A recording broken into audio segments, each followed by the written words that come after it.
یہ نیت کی کہ یہ والا ایریا مسجد سے باہر ہوگا، تو پھر تو ایسی کنڈیشن میں تو محراب مسجد.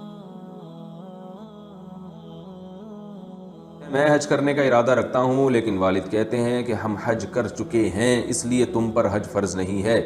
جبکہ کاروبار وغیرہ ہم سب کا ہے اور پیسے بھی ہمارے پاس رہتے ہیں، تو کیا ہم حج کریں یا والد کی اجازت کا انتظار کریں؟ دیکھیں، پہلی بات تو یہ ہے کہ والد صاحب کا حج اولاد کے لیے کافی نہیں ہے. حج ہر ایک پر الگ سے لازم ہوتا ہے. آپ پر حج جب لازم ہوگا جب آپ میں استطاعت بھی ہو. یہ جو آپ نے کہا کہ کاروبار تو ہمارا ہے، تو ہمارے کا مطلب کیا ہے؟ اگر والد صاحب کا بزنس تھا اور اسی بزنس میں آپ تعاون کر رہے ہیں اور اب سب مل جل کے بزنس کر رہے ہیں، تو اس سے یہ کاروبار آپ کا نہیں ہو جاتا. یاد رکھیے، فقہاء نے بیان کیا ہے کہ اولاد والد کے بزنس کو جتنی بھی ترقی دے گی تو وہ بزنس والد ہی کا رہے گا، اس کی ملکیت والد ہی کی رہے گی.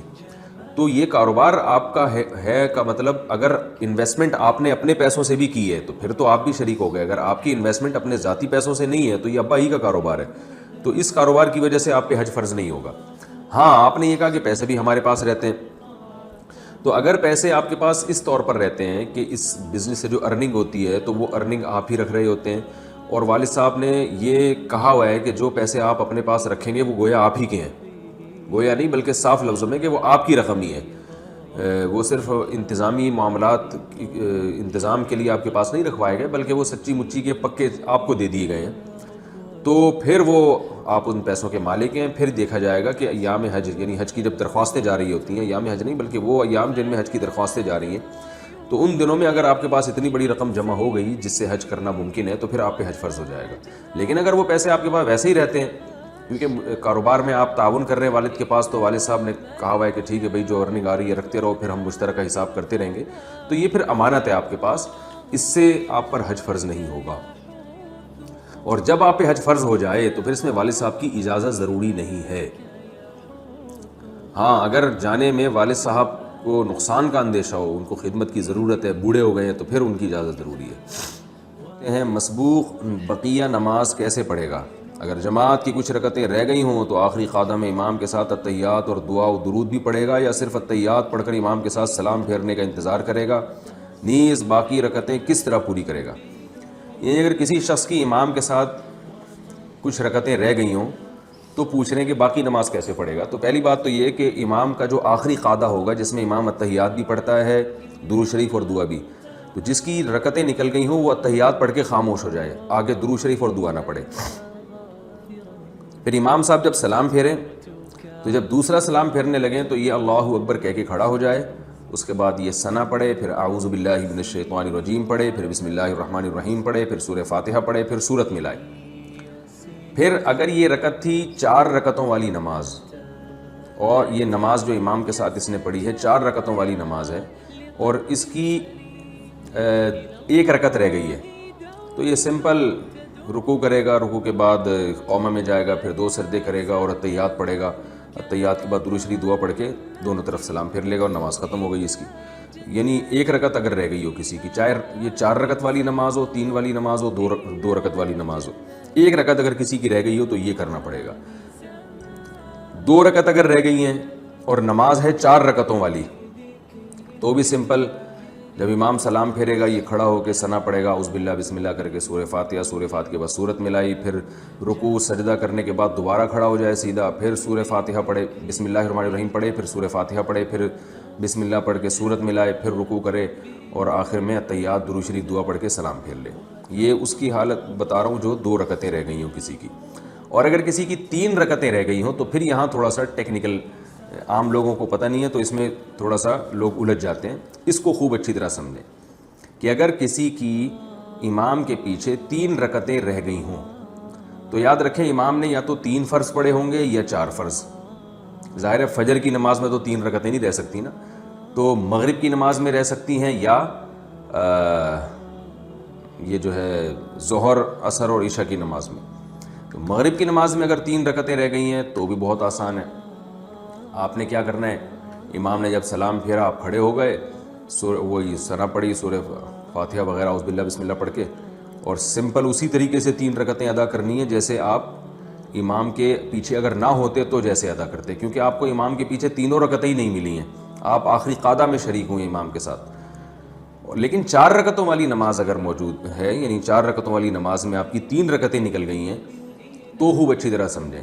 یعنی آپ امام کے ساتھ صرف آخری رکعت میں شریک ہوئے ہیں، تو اب آپ نے یہ کرنا ہے کہ امام نے جیسے ہی سلام پھیرا آپ کھڑے ہو گئے، آپ نے ثنا پڑھی، اعوذ باللہ بسم اللہ پڑھ کے سورہ فاتحہ پڑھی، سورہ فاتحہ کے بعد سورت ملائی، پھر رکوع کیا، پھر قومہ کیا، پھر 2 سجدے کیے۔ اب 2 سجدوں کے بعد آپ کو اختیار ہے، چاہے تو اتحیات میں بیٹھ جائیں اور چاہے تو سیدھا کھڑے ہو جائیں، اتحیات چھوڑ دیں۔ اگر آپ اتحیات میں بیٹھ گئے تو پھر آپ اتحیات پڑھیں، اتحیات پڑھ کے پھر کھڑے ہو جائیں، پھر کھڑے ہونے کے بعد سورہ فاتحہ پڑھیں اور ساتھ میں سورت بھی ملائیں، کیونکہ یہ آپ کی دوسری رکعت ہے اور دوسری رکعت میں سورت بھی ملانی پڑتی ہے۔ سورت ملائیں، رکوع سجدہ کریں، رکوع سجدے کے بعد پھر دوبارہ کھڑے ہو جائیں، کیونکہ قاعدہ آپ پہلے ہی سے کر چکے ہیں، تو اب آپ دوبارہ کھڑے ہو جائیں، دوبارہ یہ آپ کی آخری رکعت ہے، یعنی تیسری رکعت ہے یہ آپ کی، جو کہ آخری ہے۔ تیسری اس لیے کہ چوتھی رکعت تو آپ امام کے ساتھ پڑھ چکے ہیں، تو یہ آپ کی تیسری رکعت ہے، تو اس تیسری رکعت میں وہی کرنا ہے جو تیسری رکعت میں فرض نماز کی تیسری رکعت میں کیا جاتا ہے کہ بسم اللہ پڑھ کے فاتحہ پڑھیں اور سورت ملائے بغیر رکوع کر لیں، اور پھر رکوع سجدہ کرنے کے بعد سلام پھیر لیں۔ یہ بھی ایک طریقہ ہے۔ دوسرا طریقہ یہ ہے کہ آپ نے 3 رکعتیں آپ کی رہ گئی تھیں امام کے پیچھے 4 رکعت والی نماز میں، تو امام نے جب سلام پھیرا آپ کھڑے ہو جائیں، کھڑے ہو کے سورہ فاتحہ پڑھیں، اس کے بعد یعنی پہلے ثنا پڑھیں، سورہ فاتحہ پڑھیں، پھر سورت ملائیں،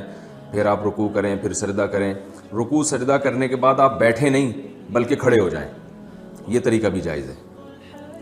اور جب آپ کھڑے ہو گئے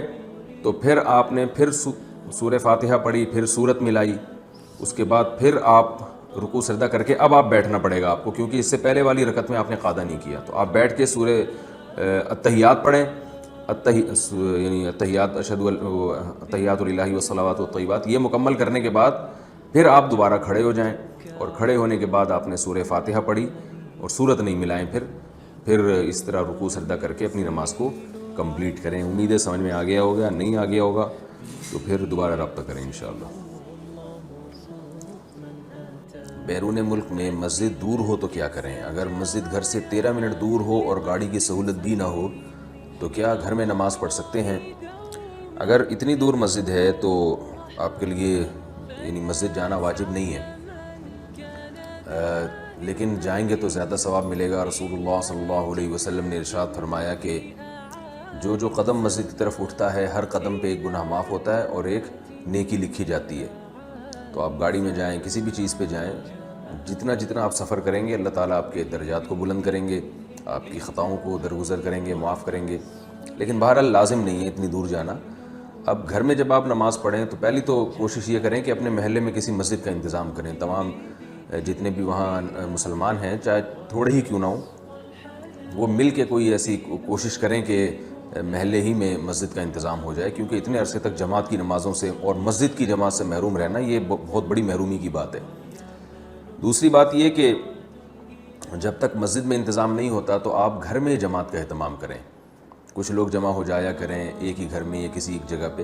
وہ بھی ممکن نہیں ہے تو آپ گھر کی جو مستورات ہیں یا گھر میں بچے ہیں ان کو لے کے جماعت کرا لیا کریں۔ بالکل ہی فرض نماز میں جماعت چھوڑ دینا یہ ٹھیک عمل نہیں ہے۔ ہمیں یعنی حدیث میں آتا ہے کہ رسول اللہ صلی اللہ علیہ وسلم کی جب مسجد کی جماعت نکل جاتی تھی تو آپ گھر میں آ کے جماعت کروایا کرتے تھے۔ پوچھتے ہیں محراب مسجد میں شمار ہوتا ہے یا نہیں؟ اگر امام محراب میں کھڑا ہو تو کیا مقتدیوں کی نماز ہو جائے گی یا نہیں؟ یہ ایک ایسے ہی کسی نے شوشہ چھوڑ دیا کہ محراب مسجد میں داخل نہیں ہوتا۔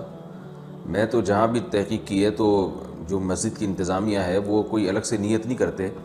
جب بھی مسجد کی تعمیر ہوتی ہے تو اس میں یہی ہوتا ہے کہ محراب بھی مسجد ہی میں شامل ہوتا ہے،